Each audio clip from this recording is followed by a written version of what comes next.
Thank you very much. Thank you for having us here. So today we would like to share with you some insights of how we as a B2B company have approached e-commerce in the last year, together here with Volker from diva-e. I'm not going to do the introduction anymore. He did this already. So to give you some context, who's actually Wilo? Aside of winning awards on this event, we also have 8,400 people around the world who help our customers to move water. We are producing products that are like small, high-efficiency circulation pumps that help end users keep their houses warm. We produce large pumps, water pumps that ship water hundreds of kilometers to irrigate the desert and counter food scarcity. Or we produce H2 power plants, and some of the first ones in Germany for industry partners to ensure energy security. When I came to the company about 2 years ago, that was just at the end of COVID, and everyone was talking about e-commerce, also in the B2B area, and that we probably need to sell directly to consumers. That was still really like the end of the COVID days, and we said, probably we need a good basis to even approach consumer business if we would ever want to do this really. But we need a good technology stack. So what are the lowest hanging fruits that we can see? And it was about providing a solution for our wholesale customers who order products from us anyway today, just digitally. Until then, they used, I guess, fax or email or the telephone to order products from us. So that was the easy entrance ticket for us to also justify all the efforts that we need to do to introduce technology, to work on our processes, to connect our ERP systems. So just within 3 months that way, we selected a local, very small market with Czech Republic and Slovakia and launched a B2B shop for our wholesale customers based on Spryker technology. And that was a great success. We were fast. We were able to grow trust with our management that we can actually introduce a technology fast because we are in the middle of S/4HANA rollout, and you know these are things that do not go fast. So our management is used to IT projects taking usually between 3 and 5 years. Yeah? So we delivered fast. And then we thought, okay, we have enough time now to do a proper rollout planning, think about which market next, etc. And then we got a call from a country a bit further east, which said, yeah, in 4 months we have a dealer conference here in China, and we want to launch an e-commerce platform for our wholesalers. We already have a local partner. It's going to cost us 20,000 euros, and we will do it. We said, oh, hang on. We are just thinking of having a strategic platform for the organization, which will also enable future e-commerce business cases for us. You should really consider working with us from the headquarters to look into this platform and technology. And we were able to convince the colleagues in China that they work with our platform. And so we had 4 months to introduce the platform that we built for Czech Republic before to China, which is obviously the most easiest market to introduce any digital technology from Europe. And it has been a fantastic success story for us. Within the first quarter, we've been able to transact double-digit million euros value through the platform. It was launched after 4 months. And why was this possible? I think because we selected a technology and a setup right from the start that was capable to scale and be transferred to other markets very fast. Secondly, because we had an amazing team. If you work with colleagues in China, and some of my friends know, you can get lost in translation. You have different terminology for the same things, but you don't know the heck what you're talking about the same thing, but you're speaking different languages, even though it's English. Yeah. So when we came into the project, I thought it's really not possible. I said to everyone, it's not going to work. It's not going to work. The whole team has proven me wrong. Also, because we had so much commitment from the local organization to get this thing done in 4 months. So there were about 32 different promotion logics for price calculations by the local order management, where they went into Excel spreadsheets and filled in numbers to calculate the price, which they would then type into SAP. And the China organization harmonized their pricing structures as part of this process in this 4 months. They completely harmonized their freight cost calculations and how they managed all of this across China as part of. They really transformed their shitty processes and streamlined their shitty processes locally so that it suited a self-service e-commerce approach. Initially, they said, okay, the shop is going to solve all of this. We said, no, no, no, no, no. You need to get the basics right. And they tackled it, they did it. So the whole team was highly committed. And even 2 weeks before we wanted to launch the platform to 120 dealers, there was not a single dealer trained on the platform yet. I said, when are you going to do this? Yeah, we have 4 days, 40 dealers each, and we do it. Okay, they did it. They did it, and I think it was this commitment between the team, our implementation partner, that has really worked out. The local team was always engaged. Every week we worked together in our weekly plannings and steer course, and that has really helped. And I think at the end, one thing that was also in favor for us as an organization, we are the German Mittelstand family-owned company. Our corporate our claim is pioneering for you, and that's on the corporate culture. We pull up the sleeves and we get shit done, and we don't talk a lot. And I think that has helped us to succeed with this in such a short period of time. And I think that's also. I'd like to do some advertisement for the smaller German companies who really can push the pedal on digitalization as well, and it's not just the large corporates. And then I'm handing over to Volker. Yeah.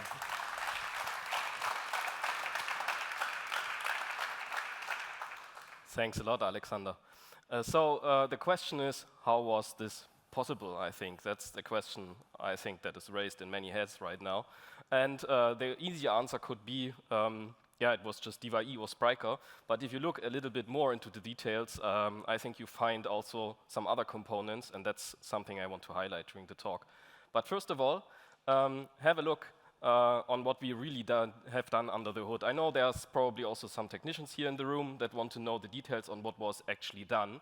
And it was not just rolling out to countries and getting Spryker started and brushing a nice front end. But it was really the B2B basic integrations, of course, but deep integrations. Like we got customer-specific prices from SAP into our platform. Yeah? We got availabilities of and stock information into our platform, and that was actually one of the important cases to solve. Yeah? So it's really not an easy integration we did here, but the important stuff. Yeah? We even did a single sign-on integration so that people could just switch from existing Wilo platforms to the existing shop without having to hassle on how the login works. Yeah? So that was all of that was done, and as we already said, within 4 months. Yeah? So that was quite well, and I can say from my perspective also on record pace. Yeah?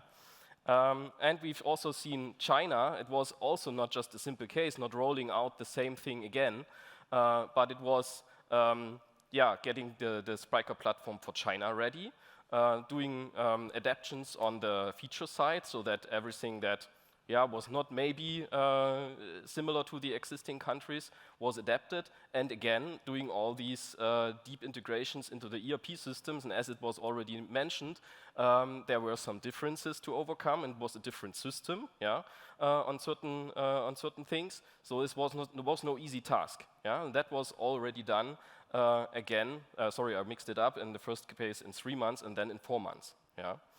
And As I said, it's not just because Spryker is a great technology and you can do these fast-paced projects with Spryker, and because, of course, diva-e is a nice partner, yeah, and has qualified developers and people to support you there. But I think in the end, yeah, following this kind of MVP approach, yeah, is something that has to be in the DNA of the company you work with, of the partner you work with, and that's where I think Wilo really excelled in the project, and that's what I want to, yeah, showcase a little bit more, because that's an often not well-regarded factor or success factor in projects. Yeah, it's not just technologies and choosing the right people and the right partners, but also having the right mindset and being able to push that through. So I think most of you have heard the term MVP already and know about how to implement MVP projects. I could ask you, so what you think is makes up an MVP project? So what are the success factors? We can read books. But I heard, yeah, we are at a conference where AI plays a major role. So I asked ChatGPT, yeah, what it thinks about what makes MVP projects successful, and it can actually answer that. It gives you a lot of factors that play a role, not just for MVP projects in general, but even for e-commerce projects. Yeah, it knows about, yeah, clarify how shipping works, how pricing works, how you want to do payment, and of course, always keep scope and cost in mind. Yeah, so. That's something that ChatGPT can just answer right away without much hassle. And you can even talk to ChatGPT a little bit longer and ask, okay, so what kind of questions should I ask myself before starting a project? Yeah, keeping your clients in mind and stuff like this. And also, you can interact with ChatGPT and ask which kind of rules should I follow in my MVP project in order to be successful, and it can give you quite good answers. Yeah. So. Is it rocket science? I don't think so, and probably you would agree, because these factors are known. Yeah, that's something we know. So why the heck do these projects sometimes fail? So why does it happen? And from my personal experience, yeah, and I've seen quite a lot of e-commerce projects in recent years, it is because we don't follow these rules, yeah, that make up a successful MVP project right from the start. Yeah, we just ignore it. We know about it, but we ignore it. And we don't keep it up in the long term, yeah? Not during the implementation phase, or if we follow the idea of having subsequent MVP projects, rolling out different countries, bringing in new functionality, somewhere down the road, we just lose this kind of spirit, yeah? So that's the 2 points why these projects, in my personal opinion, sometimes fail. And as you might have seen in recent slides, I'm a big fan of NASA, and I think one of the most successful projects of NASA was the Apollo program, where they landed someone on the moon, right? So, and that's something I want to showcase right now, how they did this, and following which principles they did this, and how you can translate this to your e-commerce projects in order to be successful, so how to keep these things in mind, yeah? So first of all, know your goals, yeah? Have a long-term vision, but also KPIs ready on what you want to achieve. So for the Apollo program, Kennedy gave a clear vision and clear statements what they wanted to achieve. And please keep in mind, it was a politician, right? So he just said, okay, I want to land someone on the moon by the end of the decade, and I want to get him back safely, yeah? It's not a lander, it was a human being that should be landed there, quite clear, yeah? And he should return safely, not dead, not harmed, safely. So that's quite clear and quite precise defined, yeah? Of course, you can think there's probably more KPIs in there, yeah? Not just people getting back safe, but also, yeah, maybe having the American flag on the moon or something like that, yeah? There are probably more KPIs, but it was quite precise, and we can work with this. So that's one of the mistakes I've seen that have been done quite often, that these goals are not really clearly defined, yeah? And of course, a partner like diva-e can help you with that, and Spryker can help you with that, but it just takes time, and you lose a lot of time doing that, and you probably don't go live in like 3 or 4 months, yeah, if you have to clarify these things in the details. So what I've also seen as some common mistake in that area is that MAPs, so maximum awesome products, are disguised as MVPs. Yeah, So my vision is go to the moon, yeah, multiple times and so on, the whole Apollo program. But our MVP is to put that man on the moon. Yeah, really simple. Just do the minimal things to get the man on the moon. But that's not an MVP project. Yeah.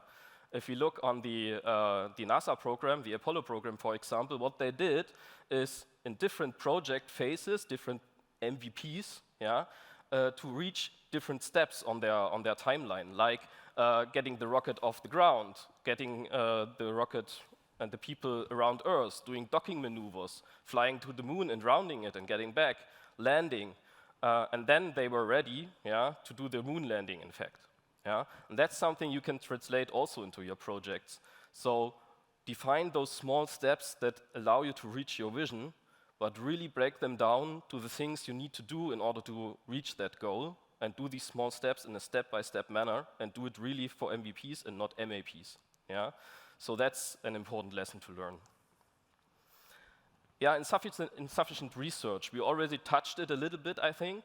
When you define your vision and your KPIs, you probably run into that, but many people don't really know what the customers think about their platforms. They have asked them, like 2 years ago maybe, they have a little bit of data, some qualitative feedback here and there, but it's not done constantly. Yeah? So do your research here, know what your customers want, where to gain value, yeah? So that you can actually make these decisions based on data, on interviews, yeah? So that you reach these goals and not do something that is actually not really valued by your customers. Another mistake I've seen quite a lot of time happening is, I call it feature creep, but you can also translate it to it's impossible to go live without X, Y, Z. I think a lot of you have already seen that in their projects, right? So just imagine for a second if for the moon landing someone had said, it's possible, but we have to leave the flag at home. So that iconic photo here wouldn't have been possible. I've discussed with a lot of people, actually on lunch breaks and so on, what their opinion about this is, and some said, no, definitely not, they wouldn't have done it, because that is just so iconic, it probably was one KPI. I tend to agree here, yeah, but weren't there maybe other possibilities, yeah? If it couldn't be the flag, maybe we would have painted the lander in the US flag colors and did the same photo, whatever, yeah? So there's always alternatives that you can use. So do these discussions, do them really hard, yeah, in order to be successful in your projects, to narrow it down to the absolute minimum and find maybe clever alternatives to reach your goals, yeah? Because otherwise, maybe you lose the space race. Yeah? Another point is, and that's actually something to do from the start, but I think that is important on the long term. Yeah? A mistake I've seen is that a lot of customizations are made and there's no effort put into standardization. Yeah? So for NASA, for example, they used the same rocket again and again and again through the different phases. Yes, there were some slight changes here and there, but usually it was the same, or very much the same hardware they used. They even used it afterwards to get a small space station, the Skylab, into orbit. Yeah? They just reused it. So what can we learn from that? Yes, it maybe makes a lot of effort on your side to have discussions about changes. We just heard a nice example from Alexander. But it really helps you in the long run, because you will lose long term if you do all the customizations for all the countries again and again, and then think about introducing new features and have to think about all the customizations you did. Yeah? So that's a battle worth fighting, and that's something you should do in your projects in order to be successful. If you do that, you probably get a lot of headwind, yeah, from the different departments, from the countries, whatever, and you shouldn't underestimate their resistance to change. We've always done it this way. Why should we adapt our process? Yeah? So that's something to have in mind when you plan timelines, when you try to get support inside of the company, yeah? Because we'll just fail if you think that's an easy task to solve. Another point is, and I couldn't stress this too much, and I think that's something that Wilo did exceptionally well, is to have all the stakeholders involved. In the Apollo program, there was one example where they really struggled. So you remember Apollo 13, Houston, there seems to be a problem, yeah? I think this was the original wording. And what they did exactly in that moment when they found out that there's a problem, they brought all the people in that even built the smallest stuff, yeah, on that machine in order to solve all the problems they had to solve in order to save the lives of the astronauts. Yeah? So the people were involved. You're seeing them here in the picture, yeah, talking about it. And it was just not a steer code done every month. Yeah? The astronauts would have died by then. They did it on a daily basis, really brought in the engineers of the different departments, and they solved it together. Yeah? And that's something I think, did exceptionally well in the Wilo projects. We heard it already. The stakeholders were involved, and involvement doesn't mean steer codes. Involvement means really working with the people, and they are there on a daily basis. Yeah? So a really critical success factor. Next one, something I've also seen, and it's more important, I think, in the long term, is that there's no feedback loop established. Yeah? So if we rolled out in the country, what do customers think about it? Do we measure it? Do we talk to them? Do we just do it once after we did the first country rollout? Do we do it every month, half a year?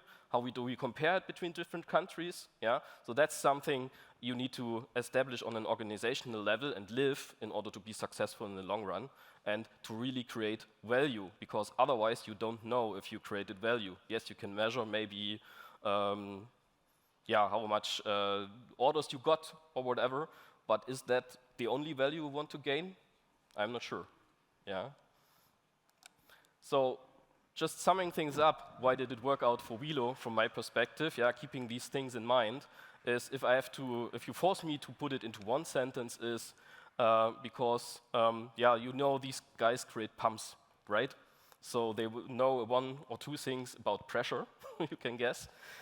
So I think if you put it into one sentence, because they were able to put the right amount of pressure on everyone involved into the project. This involved us, of course, the developers, diva-e, Spryker maybe, but also they did it fairly, yeah, within their own organization. We already heard some examples. Yeah, they put pressure on China, for example, to accept certain things, just the right amount, so that we kept the right level and were able to achieve it. So if we put this in one sentence, I think that's the success factor. Yeah. If you look a little bit more detailed, from my perspective, it was excellent scope management. I know that there have been lots of discussions. You said you didn't talk too much, yeah, you just did. But I think it involved a lot of talking, a lot of getting the people subscribed to the project, on accepting certain things. The whole team at Wilo did a great job in just guarding the development team from these kinds of things, so that we were able to focus and to get the work done without going different paths. I also think that they did excellent stakeholder management. I already mentioned it. They were really deeply involved in the first phase. Now it's a little bit different. There are other people involved, and we're on the next phase. So that was really well done and an important success factor. And as I already mentioned, we were able to focus at one problem at a time. Of course, we had the long-term vision in mind. Yeah, we know where we want to go. But it's always one problem at a time, small steps, yeah, like in the Apollo program. And that's, I think, also an important success factor. The topic about standardization and organizational change, so far, so good. We have to see in the long term if that is long-term successful. But right now, it really worked out well and was the important success factor also in the project in order to get these things done so quickly. So if you do these kinds of projects yourself, you'll probably, as I said, face a lot of headwind. So I brought an inspirational statement, sorry, not from NASA, but from someone else I really like, that this is probably a big topic, something you need to solve, but you really achieve something in the end, something of value, and then I think that's something worth fighting for. So thanks a lot, and I think we are now open for questions.